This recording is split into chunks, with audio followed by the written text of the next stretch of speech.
তীব্র তাপপ্রবাহের কারণে 2024 সালে মারাত্মক ক্ষতির মুখে পড়েছে বাংলাদেশের অর্থনীতি। বিশ্বব্যাংকের সাম্প্রতিক প্রতিবেদন অনুযায়ী অতিরিক্ত গরমের প্রভাবে দেশের প্রায় 1.3 থেকে 1.8 বিলিয়ন মার্কিন ডলার সমপরিমাণ অর্থনৈতিক ক্ষতি হয়েছে, যা মোট জিডিপির প্রায় 0.4%। প্রতিবেদনে বলা হয়, তাপমাত্রা 37 ডিগ্রি সেলসিয়াস অতিক্রম করলেই দ্রুত কমতে থাকে শ্রমিকের উৎপাদনশীলতা। এতে সবচেয়ে বেশি ক্ষতিগ্রস্ত হচ্ছে রাজধানী ঢাকা। অতিরিক্ত গরমে ঢাকায় প্রতি বছর প্রায় 3% কর্মঘণ্টা নষ্ট হচ্ছে, যা 4.5 লাখেরও বেশি পূর্ণকালীন চাকরি হারানোর সমান। 2080 সালের মধ্যে এই ক্ষতির হার 7.5% ছাড়িয়ে যেতে পারে বলে আশঙ্কা করা হচ্ছে।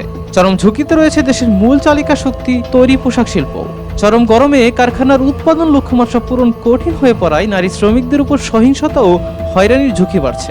সঠিক পদক্ষেপ না নিলে 2030 সালের মধ্যে এশিয়া অঞ্চলের পোশাক খাত প্রায় 65.8 বিলিয়ন ডলারের রপ্তানি আয় হারাতে পারে। দ্রুত তাপ সহনশীল নগর ও টেকসই পরিকল্পনা গড়ে না তুললে দেশের দীর্ঘমেয়াদী অর্থনৈতিক প্রবৃদ্ধি মারাত্মক হুমকির মুখে পড়বে।